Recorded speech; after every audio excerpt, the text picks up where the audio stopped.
네, 함께 기도하시겠습니다.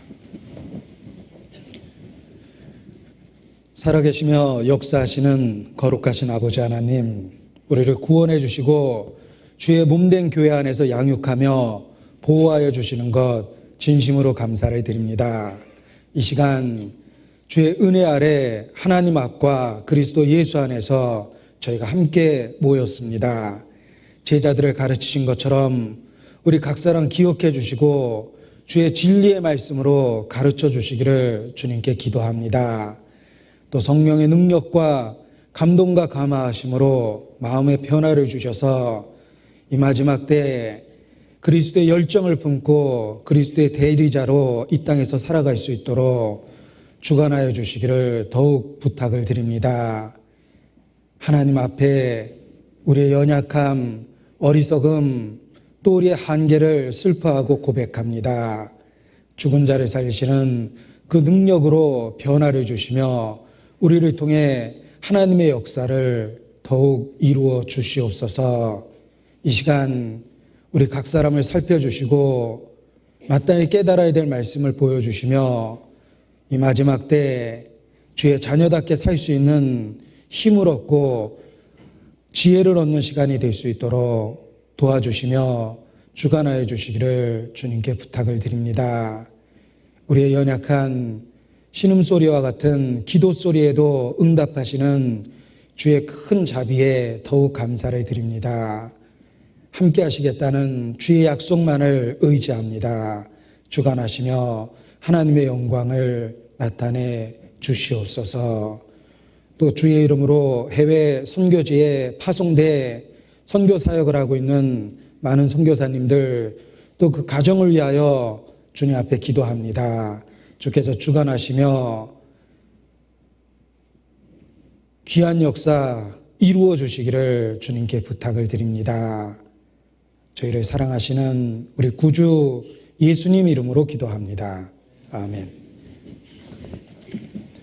네, 함께 마태복음 26장 말씀을 보시겠습니다.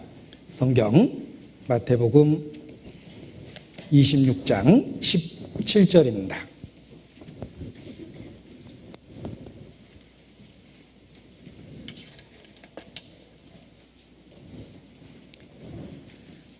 마태복음 26장 17절 말씀부터 제가 읽어드리겠습니다. 무교절의 첫날에 제자들이 예수께 나와서 가로되 유월절 잡수실 것을 우리가 어디서 예비하기를 원하시나이까? 가라스되 성한 아무에게 가서 이르되 선생님 말씀이 내 때가 가까웠으니 내 제자들과 함께 유월절을 내 집에서 지키겠다 하시더라 하라 하신대 제자들이 예수의 시키신 대로 하여 유월절을 예비하였더라. 저물 때에 예수께서 12 제자와 함께 앉으셨더니 저희가 먹을 때 이르시되 내가 진실로 너에게 이르노니 너희 중에 한 사람이 나를 팔리라 하시니 저희가 심히 근심하여 각각 여짜오되 주여 내니이까? 대답하여 가라스되 나와 함께 그릇에 손을 넣는 그가 나를 팔리라. 인자는 자기에게 대하여 기록된 대로 가거니와 인자를 파는 그 사람에게는 화가 있으리로다. 그 사람은 차라리 나지 아니하였다면 제게 좋을 뻔하였느니라. 예수를 파는 유다가 대답하여 가로되 랍비여 내니이까? 대답하시되 내가 말하였도다 하시니라. 26절로 30절까지의 말씀은 같이 읽겠습니다. 저희가 먹을 때 예수께서 떡을 가지사 축복하시고 떼어 제자들을 주시며 가라사대 받아 먹으라 이것이 내 몸이니라 하시고 또 잔을 가지사 사례하시고 저에게 주시며 가라사대 너희가 다 이것을 마시라. 이것은 죄사함을 얻게 하려고 많은 사람을 위하여 흘리는 바 나의 피 곧 언약의 피니라. 그러나 너희에게 이르노니 내가 포도나무에서 난 것을 이제부터 내 아버지의 나라에서 새 것으로 너희와 함께 마시는 날까지 마시지 아니하리라 하시니라. 이에 저희가 찬미하고 감람산으로 나아가니라. 우리가 믿는 예수님은 말씀이 육신이 되신 분입니다. 말씀이 육신이 되어 우리 가운데 거하셨다라는 표현처럼 예수님은 말씀이 육신이 되어 우리 가운데 함께 하신다라고 성경에 말씀하셨습니다. 말씀이 육신이 된 것을 성경적인 용어로 하나님의 아들, 하나님의 독생자라는 표현으로 우리에게 그 의미를 더욱 분명하게 깨달을 수 있도록 도와주십니다. 하나님이 사람이 되셨습니다. 사람의 모양으로 나타나셨습니다. 말씀이 육신이 돼서 우리 가운데 오셨습니다. 그것을 하나님의 아들이다, 하나님의 독생자다라는 표현으로 이해할 수 있도록 비유로서 설명해 주신 것입니다. 따라서 예수님의 언행은 곧 참되신 하나님에 대한 계시입니다. 예수님의 말씀은 곧 하나님의 말씀이셨습니다. 또한 예수님이 하신 행동은, 그 사역은 하나님이 우리에 대해서 어떻게 대하시는지, 우리에 대한 계획 등을 계시하신 거라고 말할 수 있습니다. 예수님의 행적을 통해서 우리는 한마디로 참되신 하나님을 알게 됩니다. 하나님이라는 용어를 썼을 때 같은 용어를 쓰지만 내용에 있어서 서로 다른 경우가 많이 있습니다. 같은 용어와 형식을 사용하면서 얼마나 많은 다른 종교가 세상에 있고 또 한 종교 안에서도 견해를 달리하는 교파가 얼마나 많이 있습니까? 하나님이라는 용어를 같이 쓰지만 내용이 다를 수 있다는 것입니다. 그런데 성경에 나타난 참 하나님, 우리는 성경을 통해서 실제로 존재하시고 세상을 창조하신 그 하나님을 참되게 비로소 알게 됩니다. 성경이라는 계시의 말씀을 통해서 우리는 시행착오 없이 참 하나님, 올바른 하나님을 알게 되는 것입니다. 또한 단지 말씀으로뿐만 아니라 우리가 이해할 수 있는 혈과 육으로 예수님은 하나님이 어떤 분이신지를 계시하신 것입니다. 그래서 예수님의 언행을 살펴보면서 우리는 참되신 하나님을 경험적으로 알게 된다라고 말할 수 있습니다. 말씀이 육신이 되셨기 때문입니다. 제가 서두에 말씀드리는 이러한 내용이 사실 믿는 우리에게 너무나 익숙한 내용입니다. 너무나 익숙해서 그 진정한 참된 의미를 깊이 깨닫지 못하기도 합니다. 너무 익숙하기 때문에 자기가 잘 알고 있다라고 착각이 들기 때문에 그렇습니다. 친숙은 경멸을 만들어낸다라는 격언이 있습니다. 너무 익숙한 것을 우습게 보는 그런 그 경향이 있다라는 것입니다.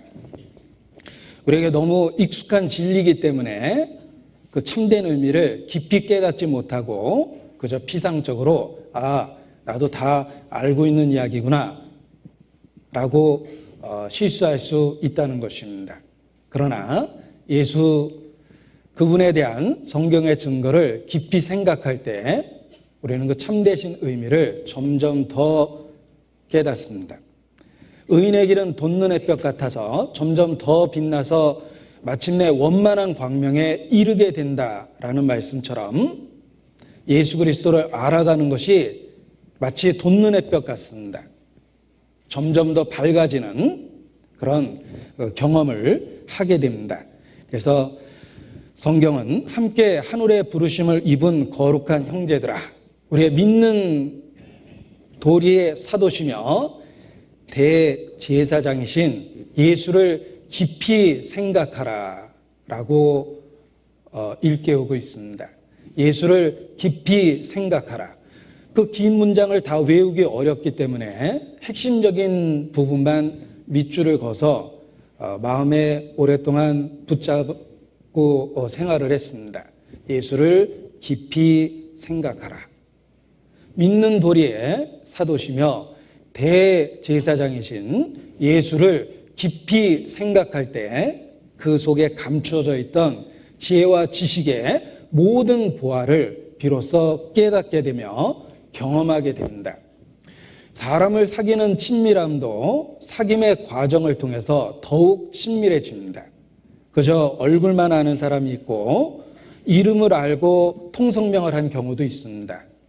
또 서로의 생각을 주고받고 서로 사귀는 단계가 있습니다.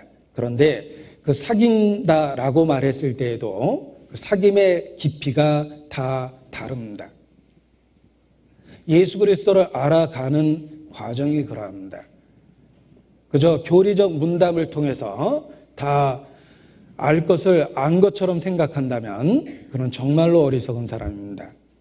마땅히 깨달아야 될 그 이상의 진리를 교만이라는 문을 닫고 교만이라는 그 상태 때문에 더 이상 깨닫지 못하기 때문에 그렇습니다. 예수를 깊이 생각하라. 믿는 도리의 사도시며 대제사장이십니다. 우리는 성경의 많은 증거를 통해서 예수님을 더욱 깊이 생각하는 것이 필요합니다. 경험해 보는 것이 필요합니다. 그때 그 속에 감추었던 지혜와 지식의 수없이 많은 보화를 더욱 발견하게 됩니다.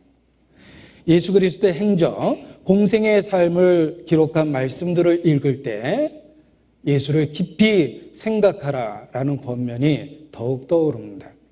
예수님을 더욱 알아갈 수 있는 귀한 말씀이기 때문에 그렇습니다. 예수께서 가르치심을 시작하신 나이가 30세가 아니라 30세쯤 되더라라고 성경에 기록되어 있습니다.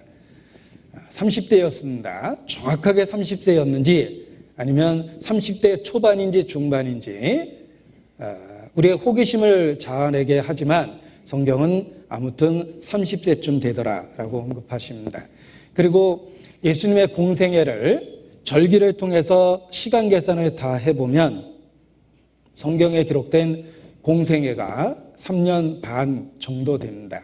그래서 우리가 대충 표현할 때 30세 된 청년 예수, 그가 그때 사역을 시작해서 3년 반의 공적 가르침을 마치고 십자가에 죽고 부활했다. 이렇게 이야기합니다. 자, 그런데 오늘 읽은 이 본문은 바로 그 공생애의 마지막에 해당되는 부분입니다. 예수께서 이 땅에서의 삶을 마무리하고 계십니다. 특별히 오늘 읽은 본문은 돌아가시기 바로 그 전날의 이야기를 하고 있습니다. 자, 예수님은 처음부터 죽을 것을 알고 삶을 시작하셨습니다. 태어날 때부터 속죄 제물로 하나님의 섭리 속에 준비됐습니다. 처음부터 죽을 것을 아셨습니다. 그리고 이제 그 긴 삶의 마지막 부분에 이르신 겁니다. 돌아가시기 전날 밤입니다.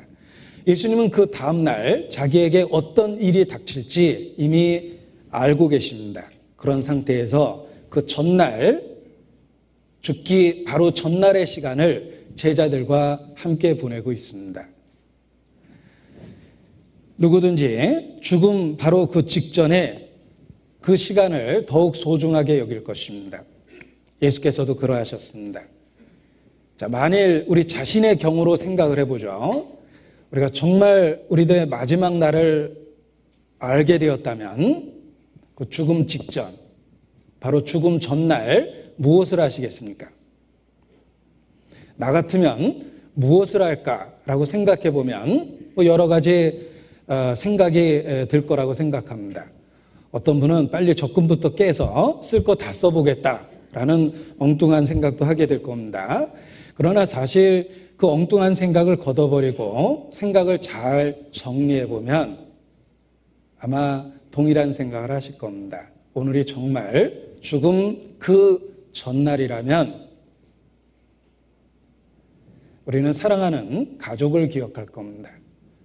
이 땅에서 함께 살아가면서 큰 위로가 되었던 가족들을 생각하고 그 가족과 함께 사랑하는 사람들과 함께 마지막 시간을 보내고자 할 것입니다.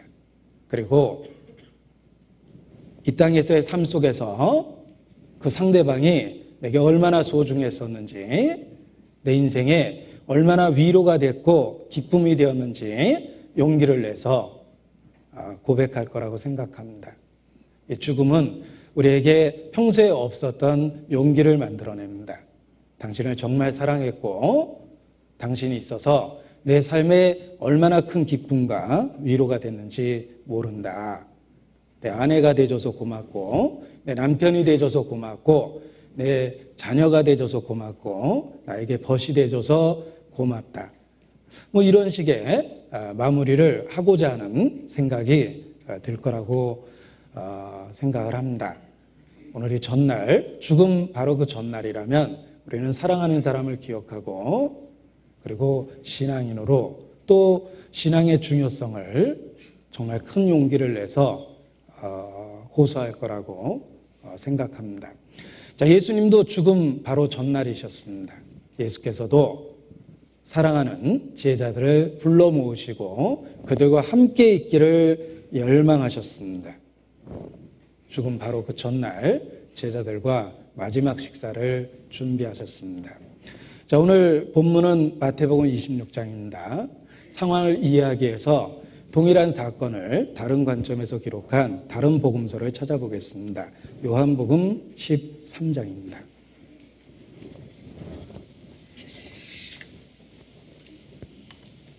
(1절)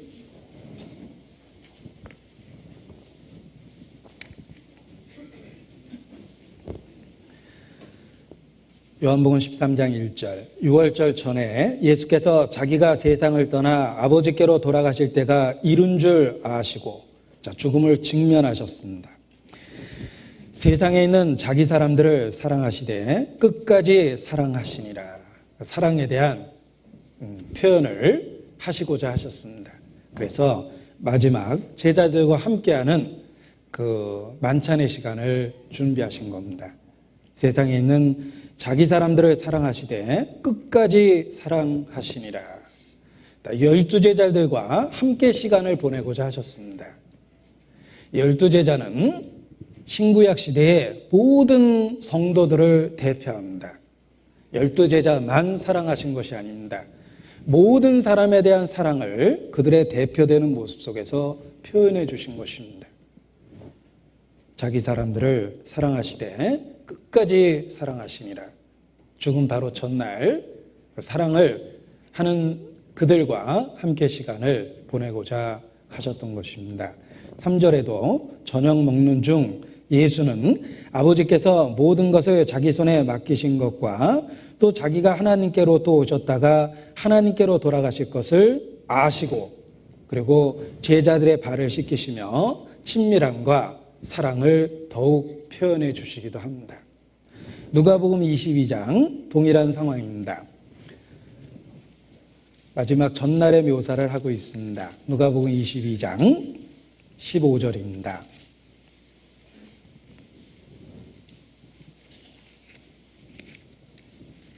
누가복음 22장 15절 함께 읽겠습니다. 이르시되 내가 고난을 받기 전에 너희와 함께 이 유월절 먹기를 원하고 원하였노라. 자, 원하고 원하였노라. 강조해서 그 간절한 소원을 분명하게 표현하셨습니다. 내가 고난 받기 전에 너희와 함께 유월절 먹기를 원하고 원하였노라. 그 마지막 전날 제자들과 함께한 이 시간을 얼마나 소중히 여기시고 열망하셨는지를 분명하게 표현하십니다. 내가 고난받기 전에 너희와 함께 이 유월절 먹기를 원하고 원하였노라. 그 간절한 열망을 이렇게 표현하십니다. 자, 예수님은 그 다음날 그 끔찍한 십자가를 바라보고 계십니다. 자신의 죽음을 바라보고 계십니다. 성경은 분명하게 그 날의 의미를 우리에게 알려주고 있습니다. 22장 누가복음 22장 7절에 보면 그 날의 의미를 이렇게 설명했습니다. 유월절 양을 잡을 무교절 절일이 이른지라. 유월절 양을 잡을 무교절 일이 이른지라. 자, 유대인들의 절기, 그 특별한 절기, 바로 그때 예수께서 돌아가셨습니다. 우리의 이해를 돕기 위해서 그 시기를 분명하게 각 복음서에 기록하셨습니다. 무교절의 첫날이라고 표현도 하셨지만 구체적으로 얘기하면 유월절 양을 잡을 그 날입니다. 예수님 자신이 유월절 양이 되십니다. 그 전날 예수님은 제자들과 함께 식사를 하고 있습니다. 왜냐하면 그 식사라는 교제를 통해서 유월절의 의미를 제자들이 분명하게 깨달을 수 있도록 만들어 주신 것입니다. 구약시대에 유대인에게 주신 절기가 있습니다. 3대 절기다 또는 7절기다라고 표현하는데 세분화했을 때 7절기의 모습으로 나타나고 그 절기를 기간별로 묶었을 때는 3대 절기라고 이야기합니다. 그 각 절기는 장래일의 그림자요 몸은 그리스도의 것이니라 라고 성경은 설명하고 있습니다. 유대인의 절기는 장래일의 그림자입니다. 하나님께서 우리를 구원하시는 그 계획을 그림자처럼 청사진으로 보여주신 것입니다. 그 실체는 예수 그리스도입니다. 절기, 월사, 안식일, 유대인이 지키는 그 특별한 날들이 장래일의 그림자요 몸은 그리스도의 것이다 라고 말할 수 있습니다. 한마디로 그 절기는 예수 그리스도를 가르치며 예수 그리스도의 사역을 우리에게 그림자처럼 보여주고 있는 것이다 이렇게 말할 수 있습니다. 그리고 아주 분명하게 예수 그리스도가 그 절기와 직접적인 관련이 있다는 것을 성경은 선포합니다. 유월절 양 잡는 그 날인데 성경은 예수님이 유월절 양이 됐다라고 말합니다. 고린도전서 5장입니다. 고린도전서 5장 7절입니다.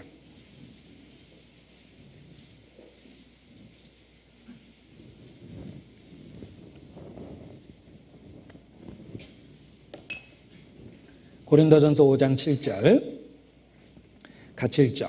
너희는 누룩 없는 자인데 새 덩어리가 되기 위하여 묵은 누룩을 내어 버리라. 우리의 유월절 양 곧 그리스도께서 희생이 되셨느니라. 자, 구약시대의 절기의 의미를 분명하게 그 실체를 우리에게 가르쳐주고 있습니다. 유대인이 수천 년 지켰던 그 절기의 참된 의미는 예수 그리스도입니다. 그들이 해마다 유월절 양을 잡았습니다. 그들이 잡은 그 양의 의미가 예수님의 사역을 의미하고 있다는 것을 가르쳐주고 있습니다. 유월절 양 곧 그리스도께서 희생이 되셨느니라. 유월절의 참된 실체는 바로 예수 그리스도 자신입니다. 자, 유월절 사건을 기억하십니까? 이스라엘이 400년 동안 이집트에서 노예 생활했습니다. 하나님의 모세를 보내서 이스라엘 백성을 하나님의 손과 능력으로 탈출시킵니다. 그리고 이스라엘을 이집트 백성과 구별했던 사건이 유월절 날입니다. 양을 죽여 그 피를 좌우 문설주에 바르라고 말씀하셨습니다. 그리고 내가 애굽 땅을 칠 때 그 피가 너희의 거하는 집에 있어 표적이 될지라. 내가 피를 볼 때 너희를 넘어가리라 라고 약속하셨고 그 약속대로 유월절 양을 잡고 피를 바른 그 집의 장자를 하나님께서 살려주셨습니다. 이스라엘은 하나님의 명령에 의해서 그 날을 그때로부터 해의 첫 달로 삼고 매년 절기를 삼아 지켰습니다. 하나님이 그들을 어떻게 구원하셨는가? 그 역사적 사건을 해마다 일깨웠던 것입니다. 자, 이 유월절 절기를 보낼 때 중요한 세 가지가 있습니다. 첫 번째는 양을 죽여서 불에 구운 고기가 있어야 됩니다. 양을 죽여 피는 좌우 문설주에 발랐고 그리고 불에 구운 양고기를 준비한다. 그리고 또 무교병. 이 무교병이라는 말은 누룩 없이 만든 떡입니다. 무교병을 준비하고 그리고 쓴 나물과 더불어 이 세 가지 음식을 유월절날 준비해서 그 의미를 되새겼습니다. 해마다 그러한 절기를 지키는 일은 반복이 되었습니다. 그리고 그것의 참 실체인 예수 그리스도의 십자가 사역이 이제 막 성취되려고 하던 그 날입니다. 불에 구운 양고기는 고난받은 예수 그리스도의 모습입니다. 그리고 무교병과 함께 일주일을 절기 삼아 지켰는데 일주일은 하나님이 정하신 완전한 기간입니다. 우리의 삶은 그 기간의 반복이라고 말할 수 있습니다. 우리가 고난받은 예수 그리스도와 함께 누룩 없는 떡, 무교병, 거룩한 생활을 의미합니다. 예수 그리스도를 믿고 그리고 거룩한 생활을 시작하고 쓴 나물은 고난을 감수해야 될 모습을 음식으로 표현하셨습니다. 그래서 유월절 절기를 지킬 때 유대인이 준비했던 음식이 그와 같이 3종입니다. 우리 신앙생활을 모형으로 보여줍니다. 고난받은 그리스도를 생각하며 불에 구운 양을 먹게 됩니다. 그리고 누룩 없는 떡을 먹으면서 죄 없는 거룩한 생활의 명령을 일깨웁니다. 그리고 쓴 나물과 더불어 함께 먹으며 우리가 이 땅에서 고난을 감수해야 될 것을 또 생각하게 됩니다. 하나님은 이러한 교훈적 목적으로 유대인들에게 유월절 절기를 지키게 하셨습니다. 예수께서 돌아가시기 전날 그 유월절날 제자들과 함께 식사를 하신 이유도 그 실체 대신 자신에 대해서 가르쳐주기 위해서입니다. 제자들과 함께 마지막 유월절 만찬을 나누고 계십니다. 그리고 그 유월절의 실체가 바로 자기 자신이라는 것을 분명하게 제자들에게 실물 교훈으로 가르쳐주고 계십니다. 그 만찬은 예수님의 죽음의 의미를 제자들이 그 후에 분명히 깨닫게 되는데 큰 도움이 됐음에 틀림이 없습니다. 예수께서도 말씀하셨습니다. 지금부터 일이 이루기 전에 미리 너에게 말한 것은 이 일이 이루어질 때 너희로 믿게 하기 위해서다. 예수님은 제자들과 죽음 직전에 유월절 만찬을 나누시고 그들에게 내가 이 일을 미리 이와 같이 행하는 것이 그 참되신 실체가 이루어질 때 그 의미를 너희가 깨달을 수 있도록 하기 위해서 이와 같이 하는 것이다라고 말씀하셨습니다. 그 예표가 바로 자신의 십자가 사역을 가리키고 있다는 것을 제자들에게 아주 분명하게 가르치신 겁니다. 제자들이 마지막 만찬을 나누었습니다. 특별한 유월절을 보냈습니다. 그리고 그 다음 날 예수님의 십자가 사건을 목도하게 됩니다. 그리고 그리스도의 부활과 더불어 그들은 틀림없이 유월절의 의미를 분명하게 깨닫게 될 것입니다. 그래서 3년 반 동안 제자들을 가르치셨지만 이제 그 마지막 날 정말 실체, 유월절의 실체인 자기 자신의 그 십자가의 사건을 그 전날 함께하는 식사로 그들이 평생 잊지 못하도록 가르쳐주고 있다. 이렇게 말할 수 있습니다. 생각해 보십시오. 유월절에 사건이 있었던 것은 예수님 당시로부터 계산해 봤을 때 1500년 전입니다. 1500년 전에 이집트에서 이스라엘을 탈출시킬 때부터 하나님은 바로 십자가의 그 사건을 생각하신 것입니다. 그리고 1500년 동안 그들이 매년 어기지 않았다면 1500번 이상의 유월절 절기를 지켰을 겁니다. 그 반복되는 절기를 지키는 모습을 통해서 계속해서 자기 십자가 사역을 준비하셨던 것입니다. 그리고 이제 그 실체인 십자가 사건을 이루고 계시는 겁니다. 이 제자들에게 분명하게 깨달을 수 있도록 마지막 6월절 만찬을 이렇게 함께 보내고 있는 것입니다.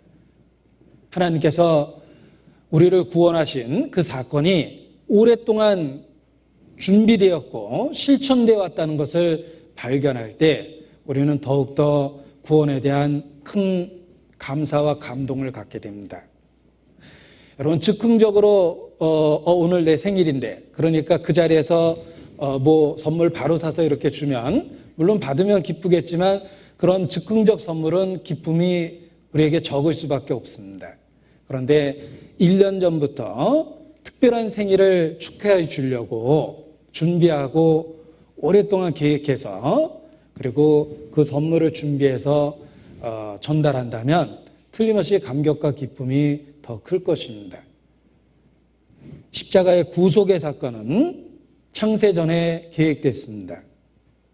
아담과 하와를 내쫓을 때도 하나님은 가죽옷을 지어 입히시며 우리를 구속할 것을 계속해서 진행하고 계셨습니다.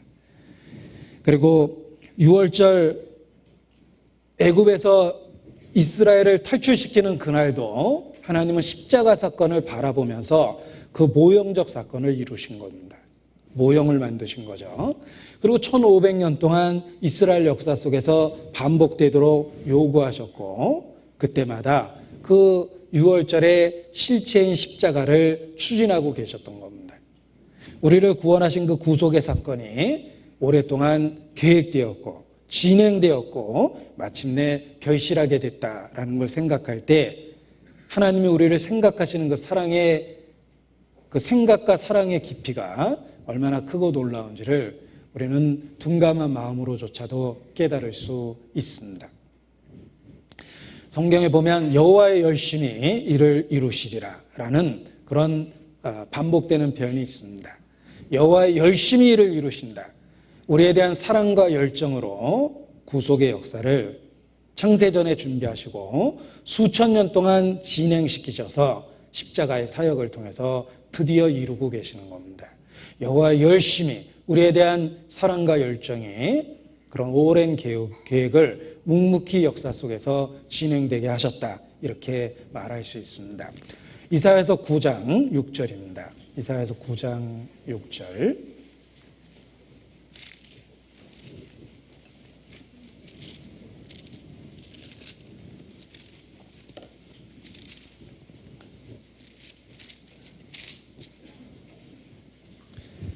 육신을 갖고 오시는 메시아에 대한 직접적 예언입니다. 이사야서 9장 6절.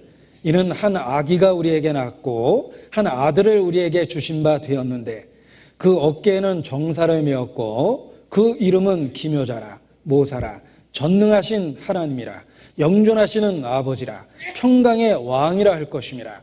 평강의 왕, 영존하시는 아버지, 전능하신 하나님, 그 놀라운 분이 아기로서 아들로서 이 땅에 오실 것을 예언하고 계십니다. 그리고 7절을 같이 읽겠습니다. 그 정사와 평강의 더함이 무궁하며 또 다윗의 위에 앉아서 그 나라를 굳게 세우고 자금 이후 영원토록 공평과 정의로 그것을 보존하실 것이라. 만군의 여호와의 열심히 이를 이루시리라. 만군의 여호와의 열심이 있습니다. 우리를 구속하시겠다는 그 구속의 열정입니다. 만군의 여호와의 열심히 이를 이루시리라. 우리에 대한 그 놀라운 사랑이 구속의 계획을 세우고 진행하게 하고 결실케 했던 것입니다. 우리를 구원한 사건은 결코 즉흥적인 사건이 아닙니다. 도발적인 사건이 아닙니다. 창세전부터 예고돼서 준비되었고 역사 속에서 진행되어서 마침내 이루어진 것입니다. 그래서 그러한 주의 열심을 볼 때, 우리를 위하시는 그 열정을 볼 때 우리가 부끄러움을 느끼고 우리가 그것을 것을 전혀 모르고 살았던 삶에 대해서 스스로 자책하게까지 되는 것입니다. 어머니의 큰 사랑을 뒤늦게 발견하고 그 사랑에 반응조차 하지 못했던 자신의 불효를 슬퍼하는 자식을 생각해 보십시오. 하물며 창조주의 열심, 구세주의 열심에 대해서 더욱 그러합니다. 우리는 때로 정말 어리석게도 하나님의 사랑을 당연시할 때가 있습니다. 내가 마치 받아야 될 사랑을 받은 것처럼 그렇게 어리석은 생각을 할 때도 혹 있었습니다. 마치 잘 짜여진 각본처럼 인간을 범죄케 하고 그저 쉽게 구원해낸 것처럼 착각했을 때도 있습니다. 그러나 그 구속의 의미를 성경을 통해서 살펴보고 깊이 생각해 보면 만군의 여호와의 열심을 보게 됩니다. 우리에 대한 열정을 보게 됩니다. 그 어떤 어미도 그 어떤 아비도 자녀에 대해서 보여줄 수 없는 열심을 하나님께서 그 받을 자격조차도 없는 우리에게 베풀어 주셨다는 것을 깨닫게 됩니다. 만군의 여호와의 열심이 이를 이루시리라. 이루셨습니다. 십자가에서 드디어 이루셨습니다. 예수님은 그러한 구속의 사역을 제자들에게 분명히 가르쳐 주기 위해서 유월절 전날 제자들과 소중한 마지막 식사를 하고 계십니다. 유월절의 참된 의미를 그 후에 지금은 깨닫지 못한다 할지라도 후에 분명히 깨달을 수 있도록 그 전날 그들과 유월절 만찬을 나누고 계십니다. 예수께서 죽고 부활하셨을 때 제자들이 하나씩 유월절의 참된 의미를 깨닫게 되었을 겁니다. 아, 예수께서 유월절 양이셨구나.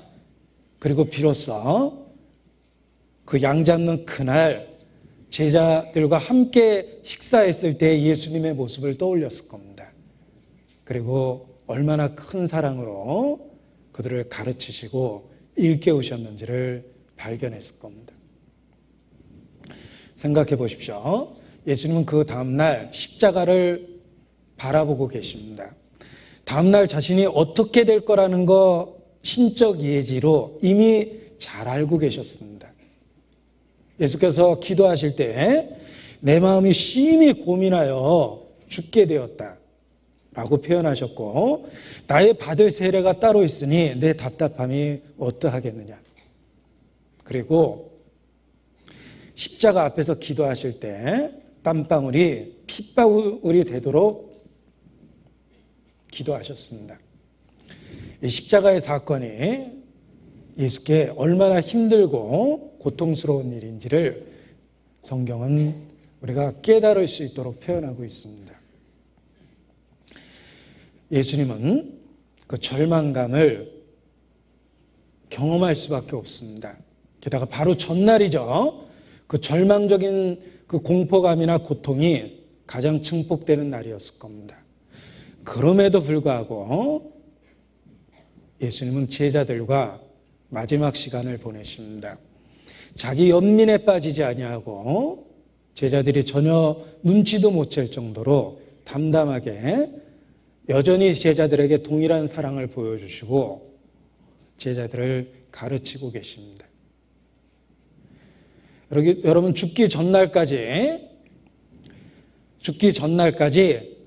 강단에 서서 제자들 가르치시고 죽음을 맞이한 어떤 교수님에 대해서 우리는 정말 훌륭한 교사다라고 칭찬하는 말을 합니다. 예수께서 그러하셨습니다.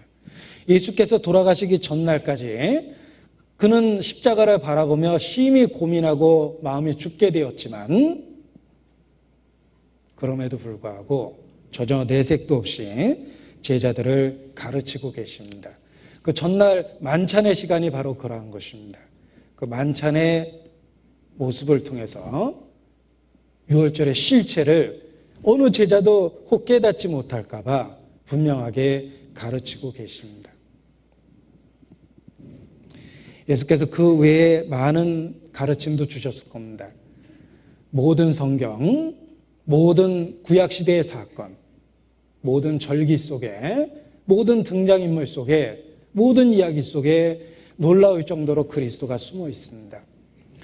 구약 성경에 나타난 그리스도, 이런 제목의 묵상을 해보신 적이 있습니까? 우리는 창세기 1장부터 페이지마다 모든 성경의 장과 절에서 예수 그리스도의 흔적을 찾아볼 수 있습니다. 아주 놀라울 정도로 페이지마다, 사건마다, 인물들마다 그리스도의 흔적을 찾아볼 수 있습니다. 어느 누구도 그 핵심적 진리를 놓치지 않도록 모든 페이지에, 모든 사건 속에, 모든 등장인물 속에, 모든 이야기 속에 자기에 가는 것을 담아 놓으셨습니다. 부활하신 예수께서 제자들과 함께 있을 때마다 모세의 글과 다윗의 시편과 선지자의 글에 나를 가리켜 기록된 것이 바로 이것이라 마음을 열어 깨닫게 하셨습니다. 그 감추어졌던 그리스도의 이야기를 찾아준 겁니다.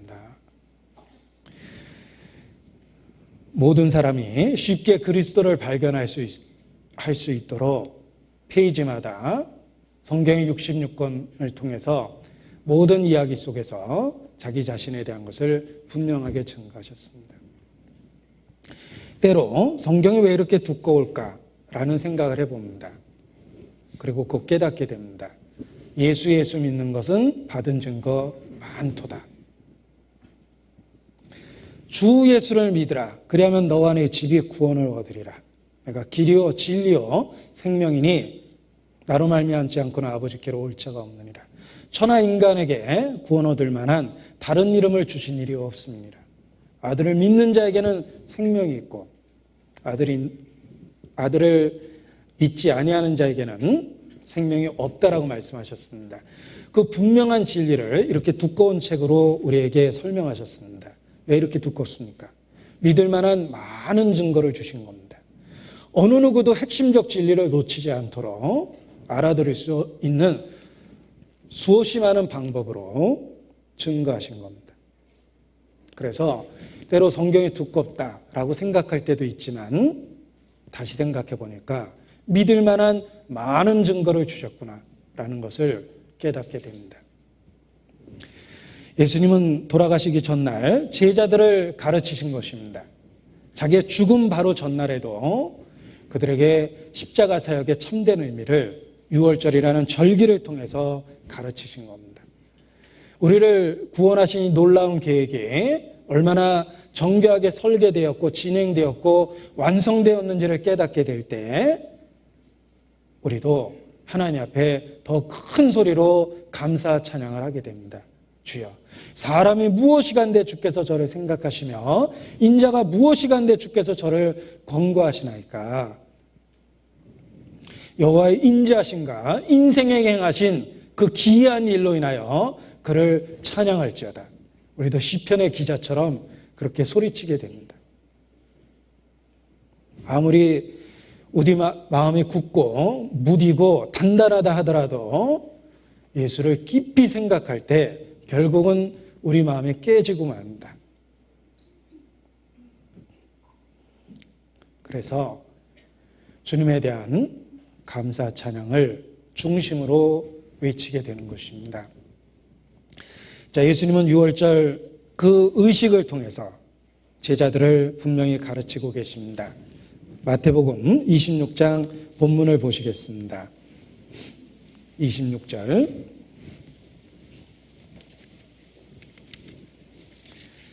저희가 먹을 때 예수께서 떡을 가지사 축복하시고 떼어 제자들을 주시며 가라사대 받아 먹으라.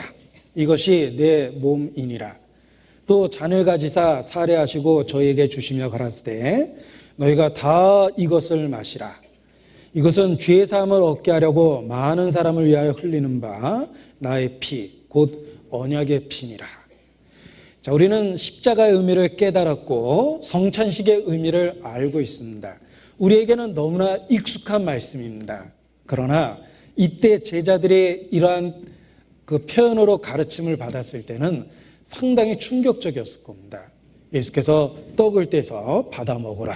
이것이 내 몸이다. 자, 이 잔을 다 마시라. 이것은 나의 피, 언약의 피니라.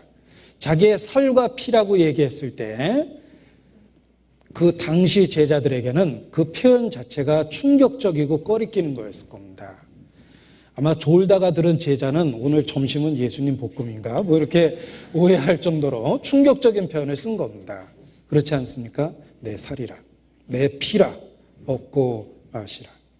자, 우리에게는 익숙한 표현이지만 당시 제자들에게는 아주 충격적인 표현입니다. 사실 예수님은 그 전에도 이미 그 비슷한 표현으로 제자들을 가르치셨습니다.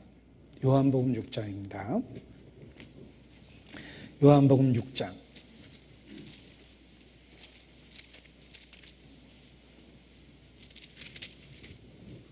35절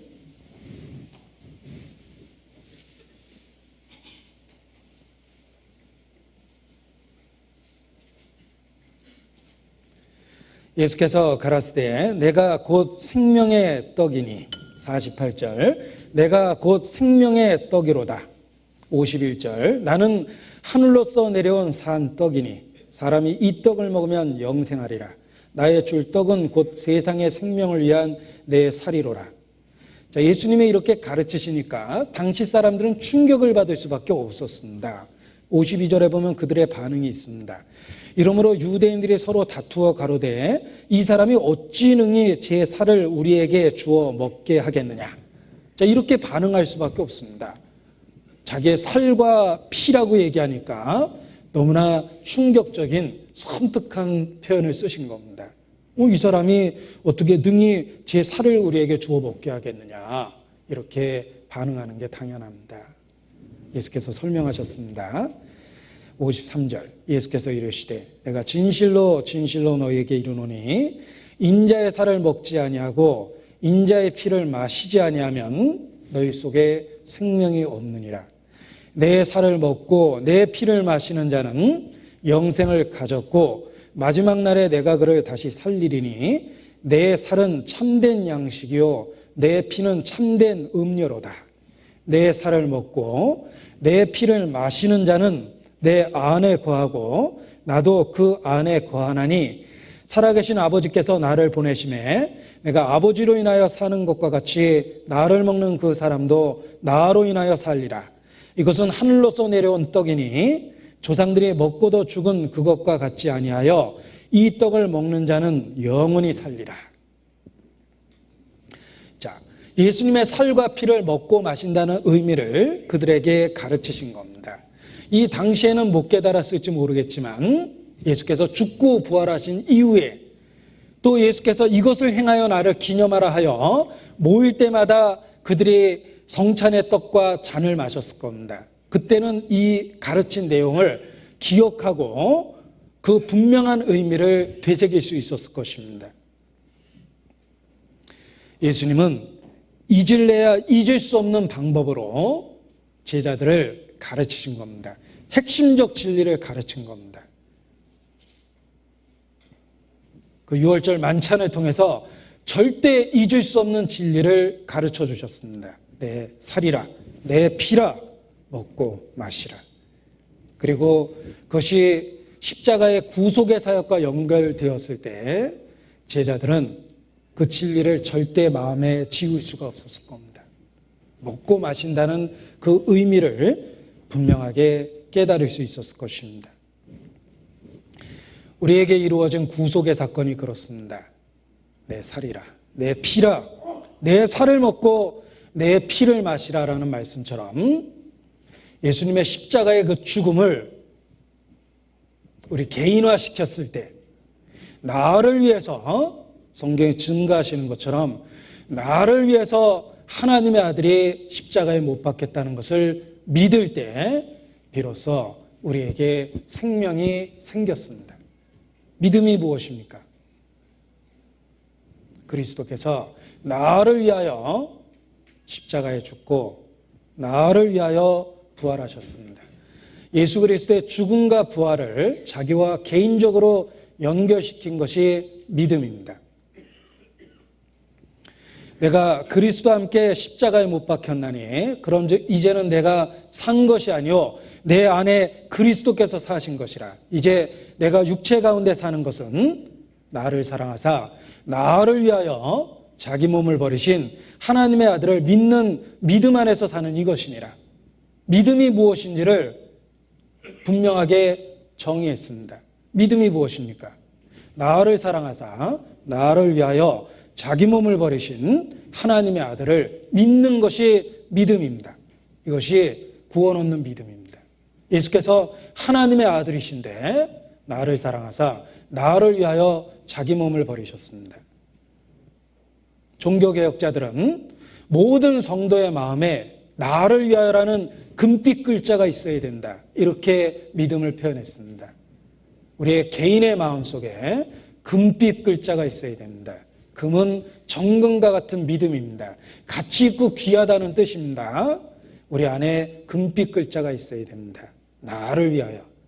예수님의 죽음을 개인적으로 받아들인 것이 살과 피를 먹고 마시는 것입니다. 예수께서 그렇게 가르쳐 주시고자 했던 그 진리를 성령을 통해서 우리가 깨닫게 되었습니다. 그리스도의 죽음과 부활의 의미가 나와 관련이 있다는 것을 알게 되었습니다. 각 사람에게 비치는 빛이다 라는 표현처럼 태양은 하나지만 온 세상 모든 사람에게 비추며 생명 있는 모든 것들이 태양을 의지해서 살아가고 있습니다. 주의 십자가의 단 한 번의 사건이 마치 영적으로 태양과 같습니다. 각 사람에게 비치는 빛입니다. 내가 살아가기에 충분한 빛과 열을 공급해 줍니다. 십자가는 바로 내 자신을 위한 것이었습니다. 구원받는 것은 예수님의 죽음과 부활이라는 사건에 대한 교리적인 인정만으로 받는 것이 절대로 아닙니다. 예수님의 죽음과 부활을 개인적으로 적용해서 받아들이는 것, 그것이 믿음이며 믿음을 통해 구원을 받습니다. 유월절 양을 죽여도 피를 바르지 않고 불에 구운 고기를 먹지 아니하면 안 됩니다. 노뱀을 만들어 장대에 달았지만 가서 쳐다보지 않으면 멸망하게 돼 있습니다. 탕자의 아버지는 아들을 기다리고 있지만 아들은 그 아버지의 사랑을 알고도 돌아가지 않으면 영영 버린 자식입니다. 탕자는 돌아와야만 합니다. 노뱀은 가서 쳐다봐야만 합니다. 양은 죽였다면 피를 갖다가 자기 집에 발라야 되고 그날 그 불에 구운 양고기를 먹어야 됩니다. 이것이 믿음입니다. 예수님이 십자가에 죽었다고 우리가 저절로 구원받는 것이 아닙니다. 성경은 우리의 반응을 요구합니다. 주 예수를 믿으라. 그래서 우리가 주님에 대한 믿음을 입으로 고백하고 마음으로 믿는 것입니다. 성령은 그 진리를 우리에게 확증시키시고 우리의 연약한 믿음을 도우시며 우리와 함께 그 믿음을 증거해 줍니다. 그래서 2000여 년 전 십자가에서 예수께서 죽으신 그 사건이 시대를 넘어 시간과 공간을 넘어 21세기 대한민국에 살아가고 있는 나에게 직접적으로 관련이 있게 하십니다. 그것이 성령의 역사입니다. 한 번도 보지 못했던 예수 그리스도, 그가 이루신 사건을 나와 연결해서 믿고 말할 수 없는 감격으로 감사하고 주님의 이름을 부르는 것, 이것이 구원받은 결과다라고 말할 수 있습니다. 예수께서 그 핵심적 진리를 그들이 항상 기억하기를 원하셨습니다. 그래서 이것을 행하여 나를 기념하라 라고 명령하신 것입니다. 우리는 유월절 이 사건 또는 성찬의 의식을 행할 때마다 예수께서 우리를 위하여 이루신 구속의 사역이라는 과거를 기념하고 현재 제사장처럼 우리를 위하여 간구하시는 모습에 대한 깨달음을 얻을 수 있으며 하나님 앞에서 이 모든 언약이 이루어질 것이라는 소망을 품을 수가 있는 것입니다. 예수께서도 그러한 목적으로 이것을 행하여 나를 기념하라고 명령하셨습니다. 자, 우리는 성찬식을 통해서 첫 번째는 예수 그리스도의 죽으심을 마음에 기념합니다. 가장 핵심적인 진리를 마음에 붙드는 것입니다. 성경에 있는 모든 지식을 몸에다 비유해 봤을 때 우리 몸은 다 소중합니다. 성경에 있는 모든 진리가 소중합니다. 그러나 몸으로 비유했을 때 생명과 직접적으로 관련 없는 부분도 있습니다. 예를 들면 손을 자르고 발을 자른다고 해서 생명이 없어지는 건 아닙니다. 불구 상태에서 살아갈 수 있습니다. 그러나 어떤 부위는 생명 활동을 유지하기 위해서는 반드시 필요한 것이 있습니다. 팔 없는 사람은 있지만 목 없는 사람은 없죠. 너무 끔찍한 표현을 써서 죄송한데 우리가 다리 하나 없는 사람은 있지만 심장 없는 사람은 없습니다. 생명 활동을 위해서 반드시 필요한 것도 있습니다. 육체의 생명은 피에 있다고 그랬죠. 핵심적인 진리가 있습니다. 주의 죽으심입니다. 우리가 다니엘서를 전혀 모르겠다. 손가락 하나 잘린 것처럼 약간의 장애가 있는 겁니다. 나는 요한계시록은 전혀 모르겠다. 그것도 알아야 될 것을 모르니까 어느 정도의 장애라고 할 수 있습니다. 그러나 그리스도의 십자가는 생명과 관련되어 있습니다. 십자가에 대해서 오해하거나 단순한 교리적 문답으로 만족한다면 그는 치명적인 실수를 하는 겁니다. 우리는 성찬의 의식을 행할 때마다 주의 죽으심이라는 우리가 결코 포기할 수 없는 핵심적 진리를 붙잡는 겁니다. 구원 얻지 못한 목회자의 설교는 사실 틀린 건 없습니다. 하나하나 따져보면 틀린 얘기는 없습니다. 그러나 핵심적 진리가 빠져있기 때문에 그게 잘못된 겁니다. 피 없는 설교죠.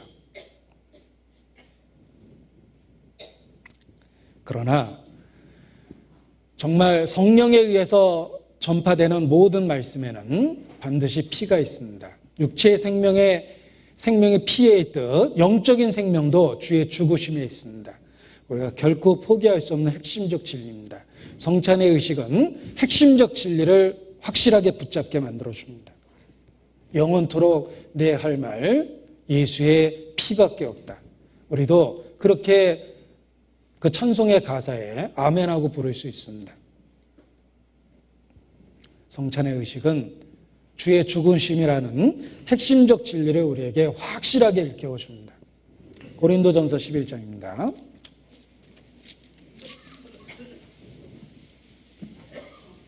26절입니다.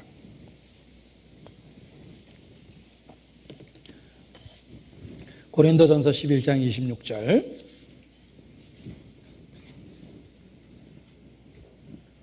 같이 읽겠습니다. 너희가 이 떡을 먹으며 이 잔을 마실 때마다 주의 죽으심을 오실 때까지 전하는 것이니라.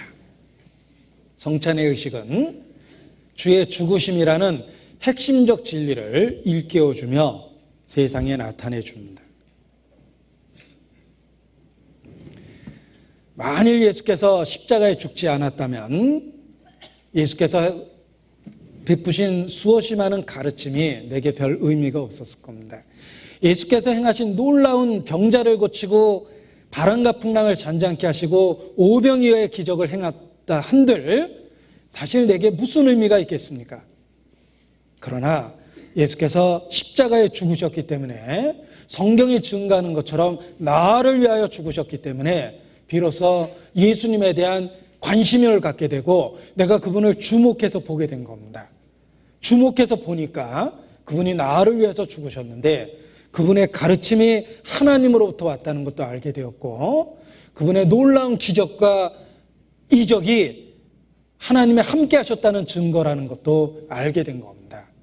예수께서 만일 죽지 아니하셨다면 그분은 우리 자신, 나 자신과 아무 상관이 없습니다.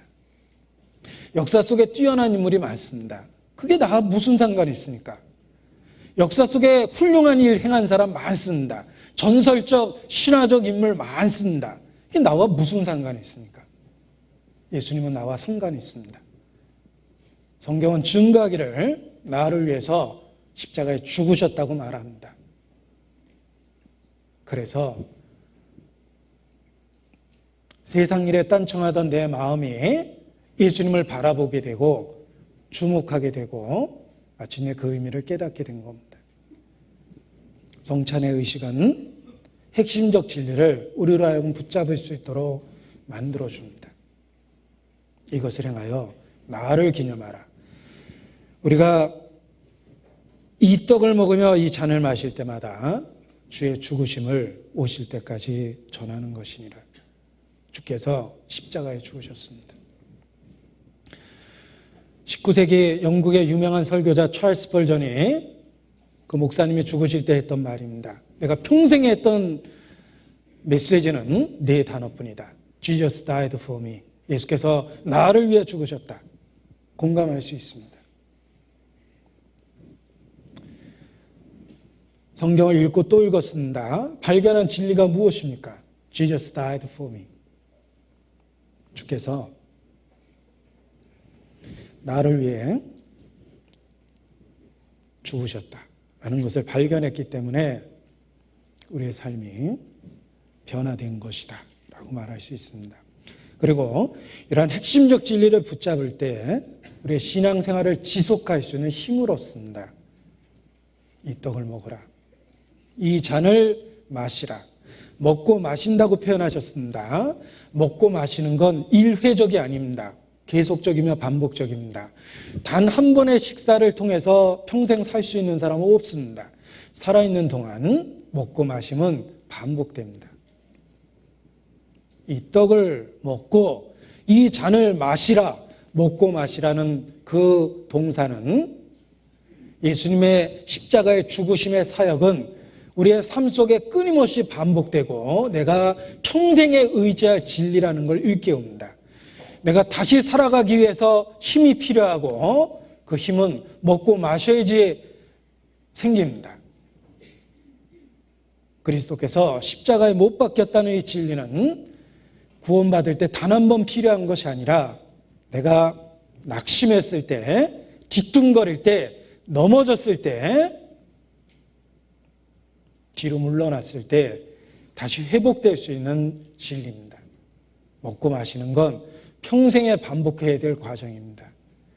우리가 다시 일어날 수밖에 없는 이유가 그리스도께서 나를 위해 죽으셨다라는 그 핵심적 진리 때문에 일어날 수가 있는 겁니다. 무슨 찬송의 가사에 그 못자국 만져라 라는 반복되는 가사가 있습니다. 정말 힘들고 어려울 때, 낙심될 때 그 손에 난 못자국 만져보십시오. 그의 죽으심을 일깨울 때 다시 살아갈 수 있는 용기도 얻고 힘도 얻고 우리 마음도 새롭게 됩니다.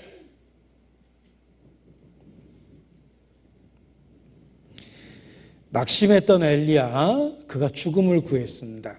저는 그 성경을 읽을 때마다 역설적이지만 위로가 됩니다. 엘리야, 대단한 선지자죠. 그러나 이세벨이 죽이려고 쫓아다녔을 때 광야 도망길에서 너무 피곤했습니다. 너무 힘들었습니다. 엘리야가 하나님 앞에 죽기를 구하는 기도를 합니다. 아, 엘리야도 정말 나와 같은 사람이구나. 그도 정말 신앙적인 큰 역사를 이루었지만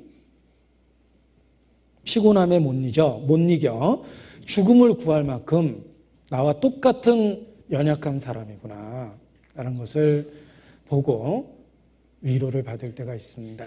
그런데 죽기를 구하고 지쳐서 잠이 든 엘리야를 하나님께서 다시 회복시킵니다. 그 회복시키는 모습이 마치 떡과 포도주를 통해서 예수님의 살과 피를 일깨워서 회복되는 것과 같은 그런 그림자적인 교훈을 줍니다. 열왕기상 19장입니다. 열왕기상 19장.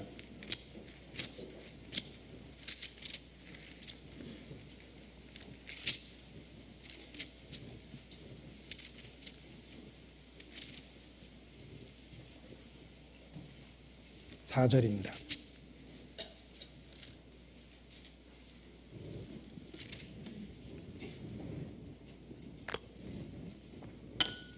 스스로 광야로 들어가 하룻길쯤 행하고 한 로뎀나무 아래 앉아서 죽기를 구하여 가로되 여호와여 넉넉하오니 지금 내 생명을 취하옵소서. 나는 내 열조보다 낫지 못하나이다 하고 로뎀나무 아래 누워 자더니 천사가 어루만지며 이르되 일어나서 먹으라 하는지라. 본즉 머리맡에 숯불에 구운 떡과 한 병 물이 있더라. 이에 먹고 마시고 다시 누웠더니 여호와의 사자가 또 다시 와서 어루만지며 이르되 일어나서 먹으라. 내가 기를 이기지 못할까 하노라 하는지라. 이에 일어나 먹고 마시고 그 식물의 힘을 의지하여 40주 40야를 행하여 하나님의 산 호렙에 이르니라. 자, 엘리야도 천사가 전해준 떡과 물을 마시고 또 마셨습니다. 2번 반복돼서 기록되어 있죠. 그리고 그 힘을 의지해서 하나님의 산 호렙까지 이루를 수 있었습니다. 하물며 우리는 예수님의 살과 피를 받았습니다. 그것을 먹고 마시고 일깨우면서 인생, 신앙생활 40주 40야를 행할 수 있습니다. 그리고 마침내 천성에 이를 수 있습니다. 우리가 다시 신앙생활에 힘을 얻는 것도 살을 먹고 피를 마실 때 그 힘을 얻는 것이다. 근본적 진리를 붙잡으면서 다시 일어날 수 있는 것이다. 이렇게 말씀드리고 싶습니다. 정말 내 육체가 쇠하여져 가고 생명의 불꽃이 꺼져 가고 죽음이 찾아옵니다. 그때 주의 이름을 부를 때 내가 무엇을 붙잡고 죽음의 강을 건너갈 수 있을까? 성경에 심오한 어떤 예언의 의미를 풀어서 넘어가는 게 아닙니다. 복잡한 신학적 지식으로 그 강을 건널 용기를 얻는 것도 아닙니다. 그리스도께서 나를 위해 죽으셨다는 그 분명하고 확실한 진리를 일깨우면서 비로소 죽음의 강을 담대하고 당당하게 건너갈 겁니다. 예수께서 이와 같은 핵심적 진리를 평생에 잊지 말 것을 제자들에게 실물 교훈으로 가르치신 겁니다. 이 떡을 먹으라, 내 살이다. 이 잔을 마시라, 죄사함을 얻게 하는 나의 피, 곧 언약의 피니라 라고 말씀하셨습니다. 예수님은 이와 같이 십자가 사역을 눈앞에 두고 제자들이 결코 잊을 수 없도록 핵심적 진리를 만찬이라는 방법을 통해서 가르치신 겁니다. 자, 누가복음을 보겠습니다. 22장입니다. 그런데 이런 마지막 만찬을 준비하는 모습 속에서도 예수님의 신성, 모든 것을 알고 계시는 그 신성에 대한 증거들이 분명하게 나타납니다. 보십시오. 누가복음 22장 9절입니다. 여짜오되 어디서 예비하기를 원하시나이까? 자, 6월절이 다가오고 있는데 6월절을 어디서 보냈으면 좋겠습니까? 라고 이렇게 제자들이 물어봤습니다. 10절 이르시되 보라 너희가 성내로 들어가면, 자, 이 말씀을 제가 읽어드릴 테니까 우리가 그 심부름을 하는 그 제자라고 한번 생각해 보죠. 성경에 보면 베드로와 요한을 보냈다고 다른 성경에 표현이 되어 있는데, 예를 들면 베드로와 도서기를 보냈다 이런 식으로 자기 이름을 넣어가지고 이게 나한테 지금 예수님이 시키고 있다라고 생각하고 잘 들어보십시오. 시킨 대로 해야 되니까 잘 들으셔야 돼요. 보라 너희가 성내로 들어가면 물 한 동이를 가지고 가는 사람을 만나리니 그의 들어가는 집으로 따라 들어가서 그 집주인에게 이르되 선생님이 내게 하는 말씀이 내가 내 제자들과 함께 유월절을 먹을 객실이 어디 있느뇨 하시더라 하라. 그리하면 저가 자리를 베푼 큰 다락방을 보이리니 거기서 예비하라 하신대. 자, 요렇게 말씀하셨다면 가면서도 되게 찝찝했을 거예요. 이게 구체적이질 않잖아요. 가면 몇 번지 몇 호에 무슨 건물이 있는데 뭐 거기 예약해놨다 이래야지만 내가 가지. 뭐 가다 보면 성내로 들어가면 물 한 동이를 가지고 가는 사람을 만나리니 하필 그때 물동이 지고 가는 사람이 지나가야 된다는 뜻이잖아요. 그리고 물동이 지고 지나가는 사람이 또 5명, 10명이면 헷갈릴 거 아니에요? 딱 한 사람일 겁니다. 만약 10사람이 물동이 지고 가면 다 가서 물어볼 거예요. 혹시 저 예수님 아시나요? 뭐 이렇게 물어봐야 될 텐데, 이 기가 막히게 때와 상황을 움직이고 있다는 걸 제자들에게 얘기하신 거예요. 절묘할 정도로. 제자들이 마침 그 성에 들어간 그 시간에 물동이를 지고 가는 한 사람이 있었습니다. 그리고 그 넓은 동네 하필이면 제자들 앞을 지나가고 있었는데 그것도 딱 한 사람이니까 쉽게 알아봤죠. 그리고 그 사람을 따라 들어가니까 그 집주인이 다락방 있는 큰 집의 소유자였습니다. 그리고 예수님이 그렇게 명령했다라고 그러니까 쉽게 손뜻 허락을 해줍니다. 여러분, 이런 모습은 예수님이 하나님 자신이라는 걸 우리에게 보여주는 또 하나의 증거입니다. 예수님은 모든 상황과 모든 시기를 조절하고 있고 자기 의도대로 움직이고 있다는 뜻입니다. 절묘할 정도로 때와 상황을 아시고 조화시키며 다스리고 계십니다. 한마디로 놀라운 섭리 속에서 유월절을 예배할 다락방을 준비하신 겁니다. 모든 것을 아셨어요. 모든 상황을 알고 계시는 거예요. 그리고 그 집주인이 어떻게 반응할 것조차도 아셨던 겁니다. 예수님은 모든 변수를 자기 의도와 목적대로 이루실 수 있는 하나님 자신이십니다. 정말 슬픈 거는 이러한 예수님의 모습이 계속 반복됐습니다. 예수님은 정말 하나님의 아들이었습니다. 그런데 슬픈 건 가룟 유다가 끝까지 못 알아봤다는 거예요. 얼마나 마음이 영적으로 둔했으면 그 예수님의 초자연적인 신성의 나타남을 전혀 모르고 팔 생각을 했던 겁니다. 지금도 그렇습니다. 성령의 역사하는 초자연적인 섭리를 믿음의 눈을 갖고 있는 사람은 봅니다. 그래서 감동하고 감격하고 주님이 함께하고 있다는 걸 찬송합니다. 그러나 믿음의 눈이 없으면 전혀 알지 못합니다. 지금도 그렇습니다. 또 다른 가룟 유다는 있습니다. 예수님은 하나님 자신이셨습니다. 주께서 모든 것을 아셨습니다. 제자들과 대화하시면서도 알고 계셨죠? 그 중심에 의논하는 걸 아시고 예수님은 다 아셨습니다. 전지하셨어요. 창조주입니다. 그들 심중에 떠오르는 생각조차도 아셨어요. 무슨 의논을 하는지, 무슨 음모를 꾸미는지 다 알고 계십니다. 창조주십니다. 그래서 이 유월절을 예비하면서 그 객실을 준비하면서도 예수님의 그 놀라운 신성이 드러난 겁니다. 하나님 아니면 절대로 할 수 없는 얘기를 하신 겁니다. 그 상황을 기가 막히게 조절해서 유월절 객실을 준비하신 겁니다.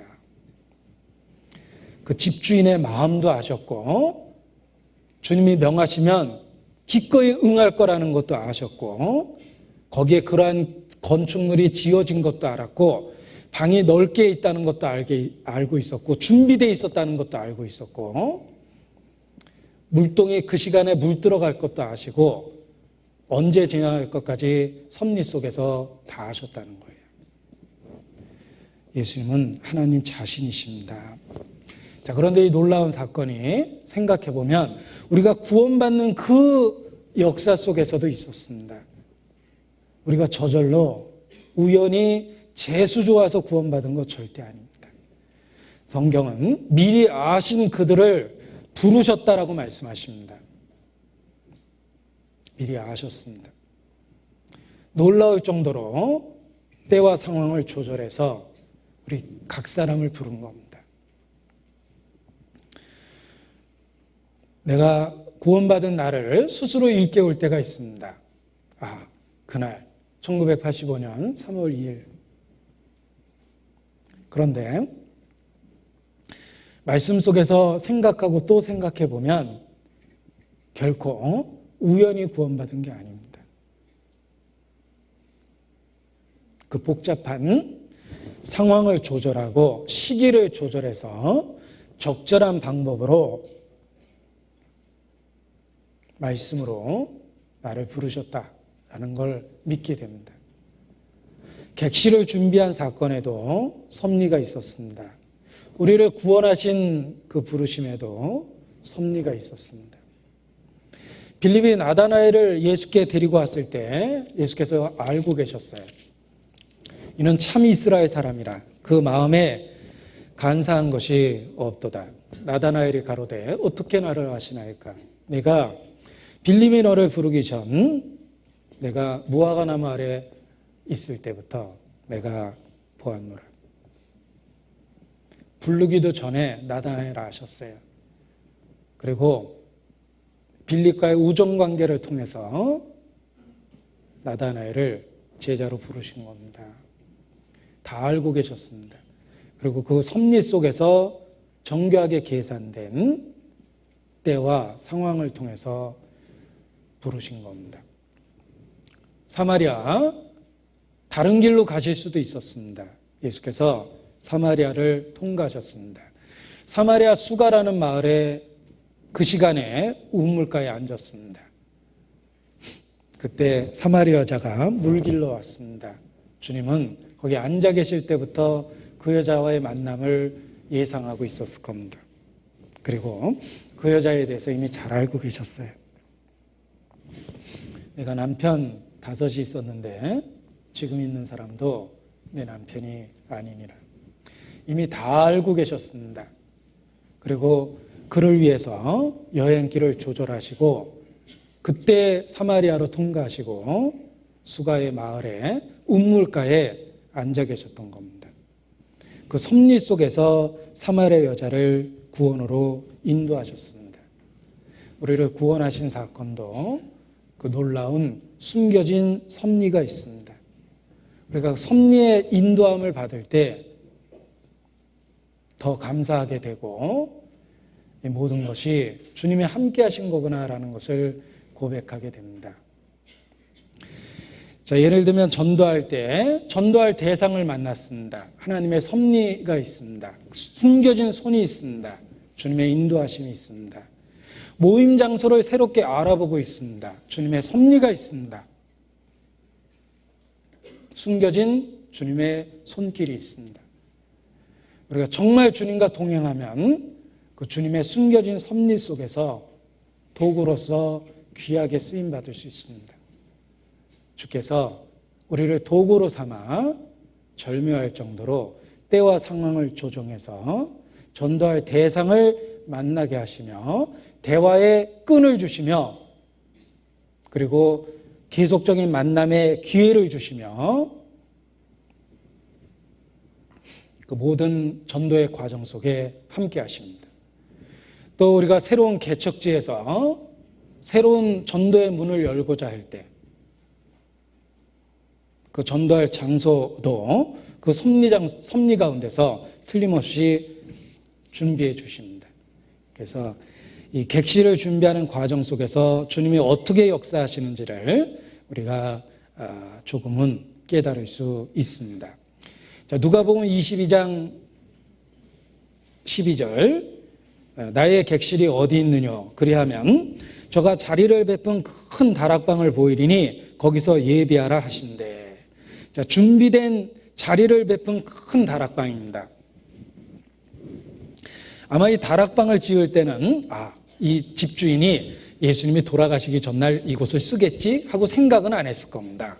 아마 다른 용도로 창고로 써볼까? 손님 오시면 주무시는 데 써볼까? 틀림없이 여러 가지 용도를 계획하면서 다락방을 짓고 또 나름대로 거기에 여러 가지 소품과 도구를 갖춰 놓을 때도 자기 생각 속에 자기 계획 속에 아마 다 꾸며놨을 겁니다.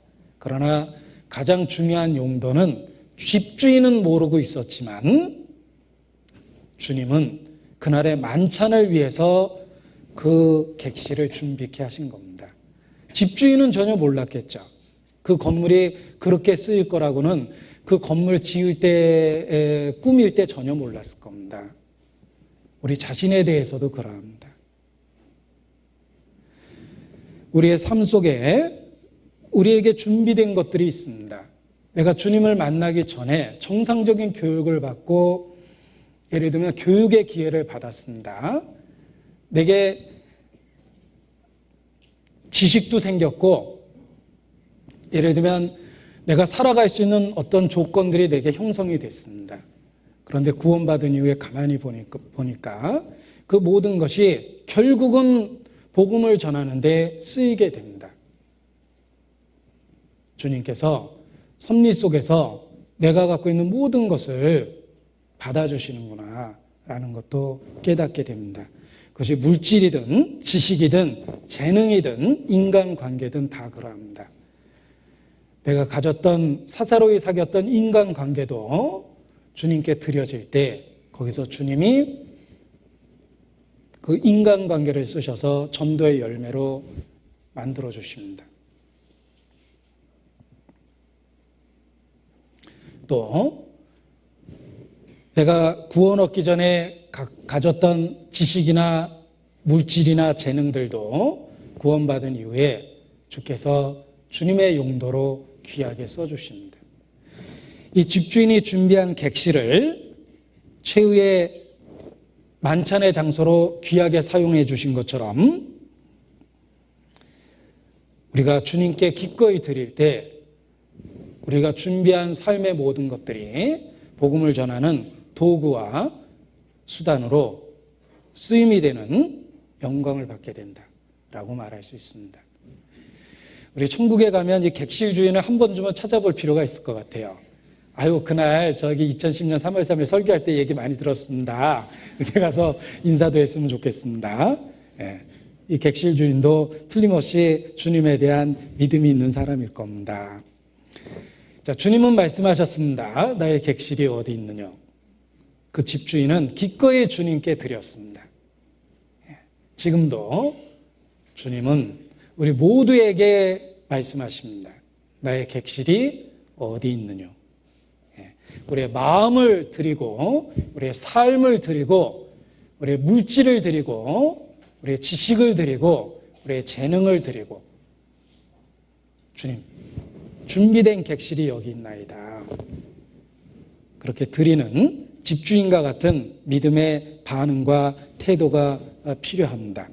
자, 그런데 22장 11절에 보면 이렇게 말씀하십니다. 그 집주인에게 이르되 선생님이 내게 하는 말씀이 내가 내 제자들과 함께 유월절을 먹을 객실이 어디 있느냐 하시더라 하라.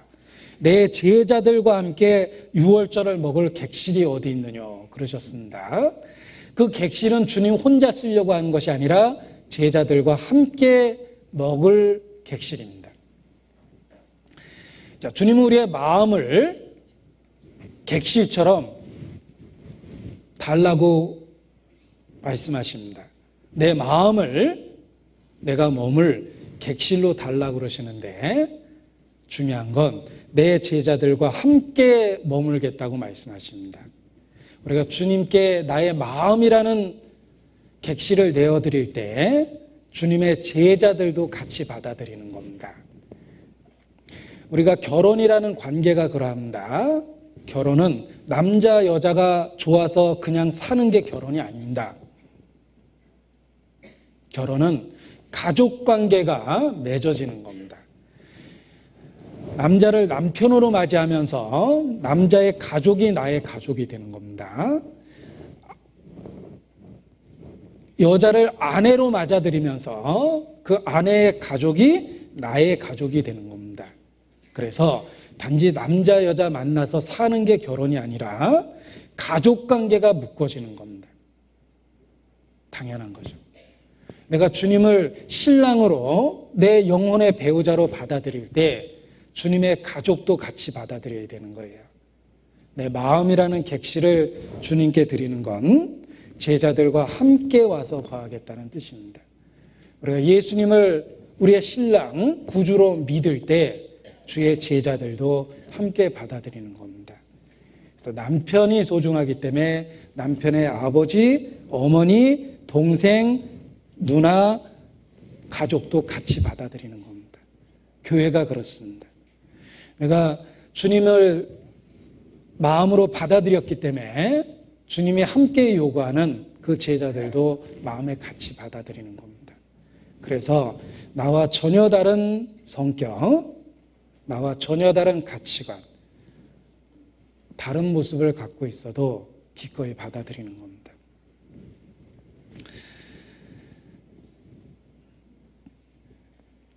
자, 예수께서 이와 같이 마지막 전날 제자들과 사랑을 확인하고 가장 중요한 진리를 가르치셨는데 문제는 가룟 유다입니다. 이 가룟 유다는 계속적인 경고를 받습니다. 예를 들면 너희 중 하나가 나를 팔 것이다. 너희가 내가 일러준 말로 깨끗하되 다는 아니니라. 이런 말씀은 가룟 유다를 일깨우기 위해서 한 이야기입니다. 너희 중 하나가 나를 팔리라 했을 때 가룟 유다가 덜컹했을 거예요. 예수님이 알고 있다는 뜻이죠. 내가 떡을 먹는 그 그릇에 함께 손을 넣은 자, 그가 바로 그라.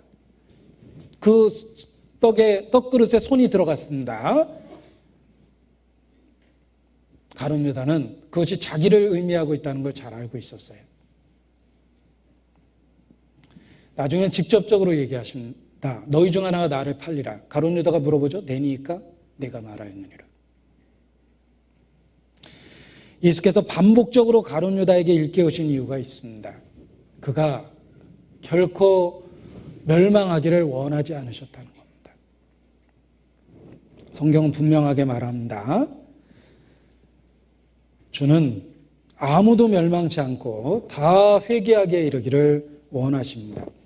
하나님은 모든 사람이 진리를 알며 구원에 이르기를 원하십니다. 나 주 여호와가 말하노라.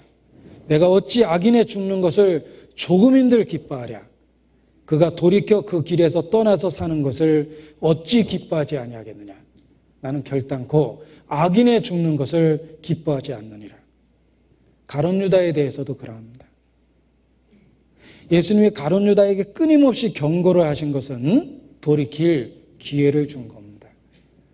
정말 가룟 유다를 보면서 안타까운 것은 그 반복되는 기회를 받으면서도 끝까지 마음의 문을 닫고 돌이키지 않았다는 것입니다. 계속적인 회개할 기회를 주셨음에도 불구하고 돌이키지 않았습니다. 여러분 가룟 유다를 한번 보십시오. 마태복음 26장입니다. 24절, 23절. 대답하여 가라사대 때 나와 함께 그릇에 손을 넣는 그가 나를 팔리라. 자, 그 순간에 그릇에 손이 같이 들어갔을 겁니다. 가룟 유다가 뜨끔했겠죠? 직접적으로 말씀하십니다. 인자는 자기에게 대하여 기록된 대로 가거니와 인자를 파는 그 사람에게는 화가 있으리로다. 그 사람은 차라리 나지 아니하였더라면 제게 좋을 뻔하였느니라. 여러분 정말 충격적인 얘기를 하신 거죠. 차라리 나지 않은 것이 네게는 좋을 뻔했다. 가룟 유다는 그게 자기에게 하는 얘기라는 걸 잘 알고 있었습니다. 여러분 그 순간 가룟 유다가 하는 행동을 보십시오. 예수를 파는 유다가 대답하여 가로되 라삐여 내니이까 대답하시되 내가 말하였도다.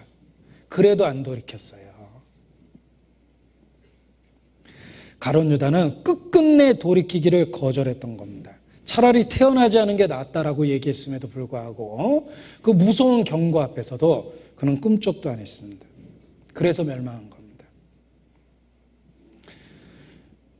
어떤 분이 구원받지 못하고 죽었습니다. 유족들이 통곡합니다. 그런데 잘 생각해 보면 죽을 사람이 죽었어요. 왜냐하면 1년 지나도 그 사람 절대 회개 안 할 거예요. 10년을 더 줘도 그 사람 절대 회개 안 합니다. 오히려 그 기회를 비웃고 조롱하고 죄에 죄를 더할 겁니다. 1년을 기다려서 정말 구원받을 수 있다면 수천 년을 참으신 주님께서 기꺼이 1년을 참아주셨을 겁니다. 그러나 끝까지 돌이키지 않으니까 그냥 끝내신 겁니다. 가룟 유다가 그러합니다. 가룟 유다는 계속되는 경고를 무시했어요. 그러니까 네 하려는 대로 하라, 그렇게 해버리신 겁니다. 악인의 멸망이 그러합니다. 그 악을 고집하고 돌이키는 걸 거절합니다. 자주 책망을 받고 목이 곧은 사람은 갑자기 패망을 당하고 결단코 전하지 못하리라. 그렇게 됩니다. 가룟 유다가 그러했습니다. 가룟 유다는 계속되는 경고에도 불구하고 자기 계획을 그냥 끝까지 밀고 나갔습니다. 그래서 마침내 멸망했습니다. 그리고 또 보십시오. 22절에 다른 제자들은 주여 내니이까 라고 그러는데 25절에 가룟 유다는 랍비여 내니이까. 자, 예수님을 부르는 호칭이 다르지 않습니까? 물론 예수님은 주와 선생 되셨습니다. 랍비이기도 합니다. 그러나 제자들의 마음속엔 주님이 정말 높고 귀하게 보였습니다. 그래서 랍비라는 말보다는 주여라는 말이 먼저 나온 겁니다. 그러나 가룟 유다의 마음속에는 예수님을 낮춰보는 마음이 있었던 거예요. 랍비요. 끝까지 예수님을 선생이라고 불렀죠. 가룟 유다의 마음속에는 예수님은 그 이상은 아니라는 거예요. 여러분의 마음속에는 어떻습니까? 정말 예수께서 마음의 주가 되어 계십니까? 아니면 단지 랍비입니까? 내게 호기심을 자아내는 기독교의 교리를 가르쳐주는 랍비입니까? 세계를 주름잡는 유대인에 대해서 알려주는 랍비입니까? 창조의 비밀에 대해서 알려주는 랍비입니까? 아닙니다. 예수께서 우리의 주와 그리스도십니다. 주님이십니다. 제자들의 마음에는 주님이었는데 배반자의 마음속에는 선생, 그 이상이 아니었다는 거예요. 그래서 예수님을 쉽게 팔아버린 겁니다. 지금도 그렇습니다. 지금도 배반자의 마음속에는 단지 예수는 선생입니다. 그의 가르침을 좋아하고 열광할 수는 있지만 절대로 삶의 주인이 되지 못합니다. 그러다가 예수님 팔아버리는 겁니다. 가룟 유다는 형식적으로는 성찬식에 참여되어 있습니다. 지금도 수없이 많은 또 다른 가룟 유다는 교회 의식에는 참여되어 있습니다. 몸은 교회에 있습니다. 그러나 결코 주의 몸된 교회와 마음이 합해지지 않습니다. 그가 또 다른 가룟 유다입니다. 항상 배우나 마침내 진리의 지식에 이르지 못하는 자가 있다라고 성경 경고합니다. 또 다른 가룟 유다가 있다는 뜻입니다. 너희가 내가 일러준 말로 깨끗하였을 때 다는 아니니라. 정말 슬프지만 그렇게 표현할 수밖에 없습니다. 누군가 또 다른 가룟 유다가 우리 중에 있습니다. 가룟 유다는 이미 은 30을 손에 갖고 있었습니다. 예수님 팔아먹었죠? 은 30 선불로 이미 받았어요. 여러분, 이미 받은 은 30이 예수님 앞에 회개하는 걸 더 막았을 겁니다. 이미 받았는데. 지금도 그렇습니다. 신앙을 타협해서 은 30을 딱 손에 갖고 있죠. 그러면 끝까지 그 타협된 게 회개가 안 됩니다. 이미 갖고 있기 때문에. 그러나 명심할 건 가룟 유다 은 30에서 한 푼도 쓰질 못했어요. 그 돈의 유용성을 한 푼도 살리지 못하고 죽었습니다. 우리에게 이미 주어진 혹 신앙을 타협해서 갖고 있는 은 30이 있습니다. 여러분, 신앙을 타협해서 갖고 있는 은 30이 무엇입니까? 은밀하게 즐기는 쾌락입니까? 잘못된 인간관계입니까? 부정한 수단으로 얻은 물질입니까? 잘못된 교리입니까? 그 은산시 딱 손에 갖고 있으면 끊임없는 기회가 주어져도 안 돌이켜져요. 그것부터 내던져야 됩니다. 가룟 유다는 처음부터 배반자는 아니었습니다. 그가 돈계를 맡았죠. 나름대로 신실하고 정직했다는 겁니다. 죄는 조금씩 시작했습니다. 돈을 조금씩 훔쳐갔습니다. 처음에는 쓰고 채워 넣었을 거예요. 그런데 생각해 보니까 자기가 주님을 쫓아다니면서 자기도 사실 일 많이 하고 있거든요. 희생도 많이 하거든요. 내가 좀 쓴다고 그래서 어차피 내 목도 있는 거니까 뭐 큰 죄는 아닐 거야. 조금씩 뺐었습니다. 조금 뺐다 보니까 더 많이 쓰게 되겠죠. 점점점 많이 뺐었어요. 저는 도적이라. 돈계를 맞고 거기에 있는 걸 훔쳐갑니다. 그러다 보니까 예수를 팔려는 생각도 했고 마침내 사단이 그 속에 들어간 겁니다. 여러분, 가룟 유다의 파멸은 갑자기 어느 날 된 게 아닙니다. 죄를 방치하고 키웠기 때문에 가룟 유다가 된 거예요. 죄는 작을 때 잡아야 돼요. 어떤 자를 그 육체로 더럽힌 옷이라도 싫어하며 두려움으로 긍휼히 여기라. 육체로 더럽힌 옷이라도 싫어하라고 그랬죠. 여러분, 죄와 관련된 것은 작은 것도 크게 여겨야 됩니다. 그것이 가룟 유다가 되지 않는 방법입니다. 예수께서 말씀하셨습니다. 너희 중 하나가 나를 팔리라. 제자들이 뭐라 그럽니까? 잘 보세요. 마태복음 26장 21절. 저희가 먹을 때 이르시되 내가 진실로 너에게 이르노니 너희 중에 한 사람이 나를 팔리라 하시니 저희가 심히 근심하여 각각 여짜오되 주여 유다니이까? 이렇게 안 돼 있죠. 네, 주여 유다니이까라는 말 없습니다. 유다인지 전혀 생각하지 못했다는 거예요. 겉으로는 완벽해 보였습니다. 그러나 감춰진 죄가 너무 많았어요. 다른 사람이 여러분을 어떻게 보느냐 절대 중요한 게 아닙니다. 사람은 속일 수 있습니다. 정말 하나님 앞에 자기가 실제 어떤 모습입니까?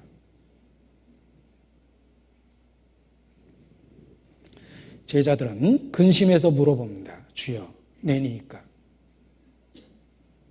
우리 속에 가룟 유다와 같은 마음이 혹 있을 수 있습니다. 우리는 똑같은 죄성이 있기 때문에 가룟 유다가 돌이킬 수 없는 것은 생각을 행동으로 옮겨서 범죄했기 때문입니다. 그러나 동일한 생각을 혹 우리도 할 수가 있습니다. 그래서 제자들은 자기의 죄성을 바라보고 있었기 때문에 주여 죄니이까 그러질 않았죠. 내니이까 그랬습니다. 자기 자신을 스스로 두려워했던 겁니다. 우리 중에 또 다른 가룟 유다가 있을 수 있기 때문에 우리는 유다를 기억해야 됩니다. 가룟 유다.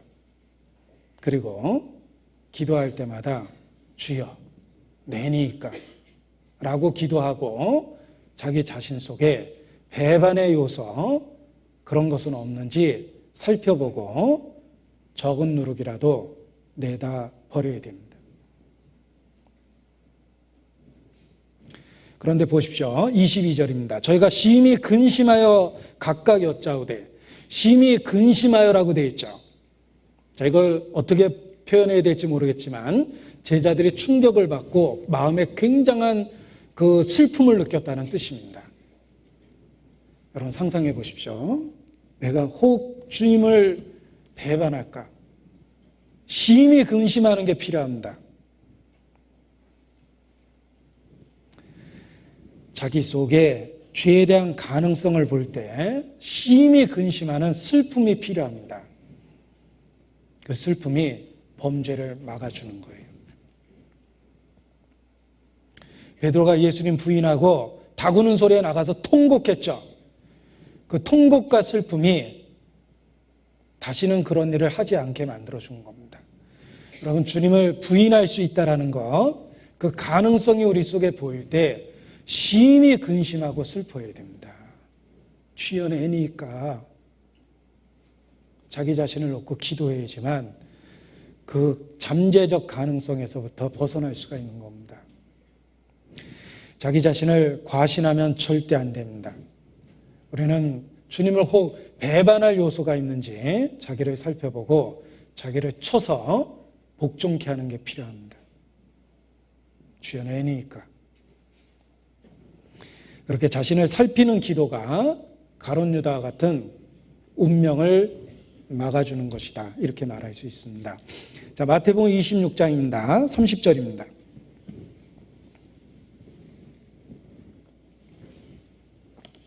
같이 읽죠. 이에 저희가 찬미하고 감람산으로 나아가니라. 여러분, 감람산으로 나아가니라라는 모습을 보십시오. 사실 제자들은 모르고 있었지만 예수님은 끔찍한 십자가를 바라보고 그 십자가를 향해서 지금 가고 있는 겁니다. 감람산에서 잡히고 끌려갈 걸 아셨거든요. 그런데 그런 끔찍한 환난을 예측하면서도 저희가 찬미하고 그랬죠. 여러분 놀랍지 않습니까? 근심하고 탄식하고 울다가 할 수 없지 하고 나간 게 아니라 찬미하고 감람산으로 나가셨어요. 예수님은 십자가를 예측하고 있었음에도 불구하고 정말 제자들과 함께 찬미하고 나간 겁니다. 우리가 주님의 마음을 품으면 그와 같이 됩니다. 우리 앞에 시련이 예측됩니다. 고난이 예측됩니다. 우리에게 희생이 요구될 거 압니다. 그럼에도 불구하고 그리스도의 마음을 품으면 찬미하고 나아갈 수 있습니다. 바울이 그러했습니다.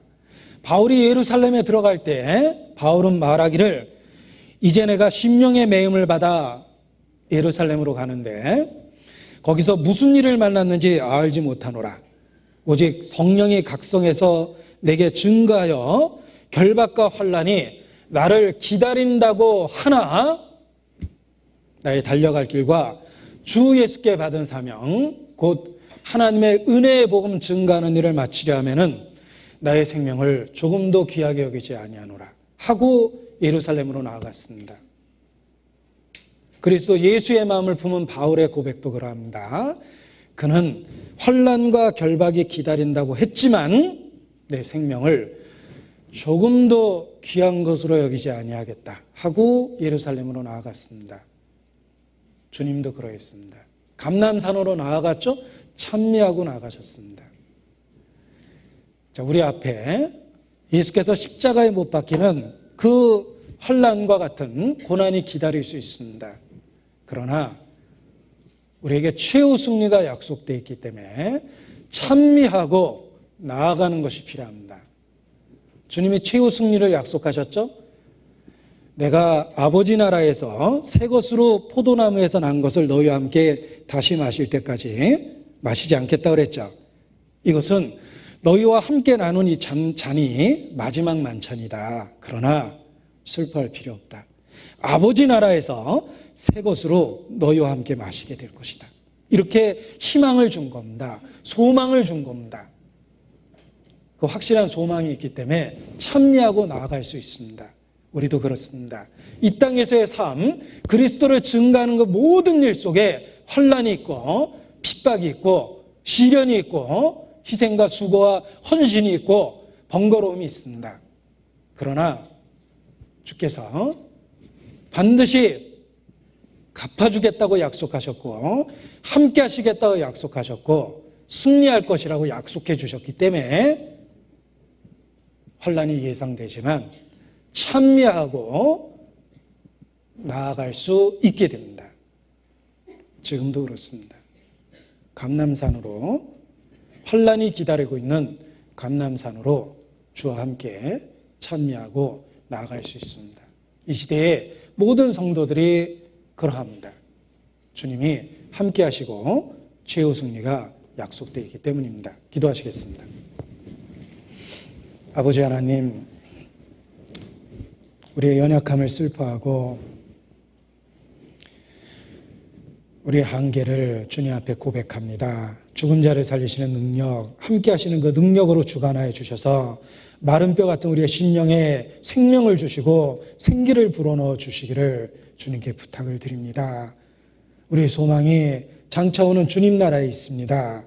이 땅에서의 삶, 그 소망을 위해서 하루하루 살 수 있도록 주관하시고 인도하여 주시옵소서. 무엇보다 주 예수를 믿으면 너와 내 집이 구원 얻는다는 약속의 말씀이 이루어지고 우리 온 가족, 주께서 주신 소중한 친척과 친지, 이웃들 다 주님 앞에 함께 나아갈 수 있도록 은혜를 주시고 우리를 도구 삼아 귀한 역사 이루어 주시기를 주님께 기도합니다. 우리의 나머지 삶 주의 은혜 가운데 의지합니다. 고마우신 예수님 이름으로 기도합니다. 아멘. 찬송 281장 하시겠습니다.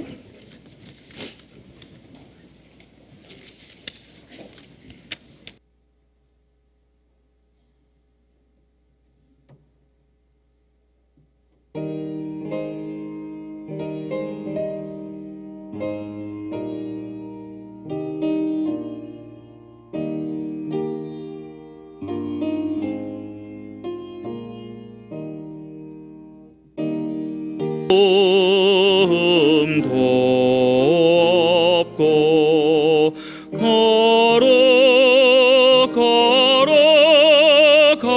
걸어가신 하나님의 어린 양이 죽임을 당했네. 이는 나 위하여 십자가 위에서 못 박히사 꿰뚫이신 주님의 몸일세. 이는 나 위하여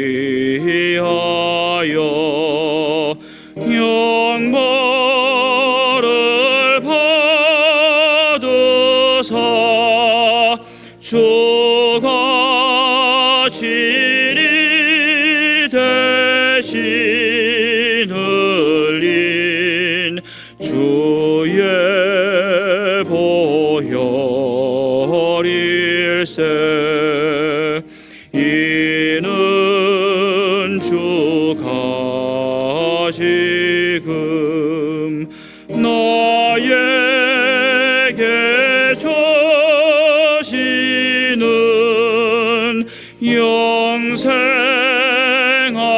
영생하는 양식이요 마시는 잔일세. 심히 사모하는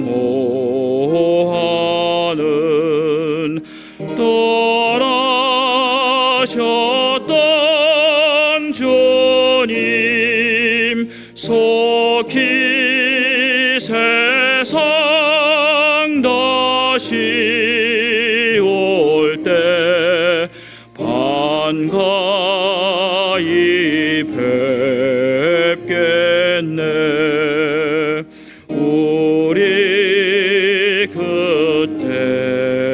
그때까지 십자가를 지고 주의 자비함과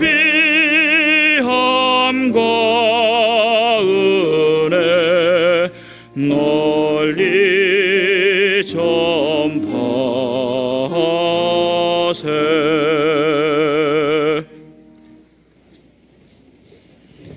광고 없습니다. 네, 마치겠습니다. 안녕히 들어가시 바랍니다.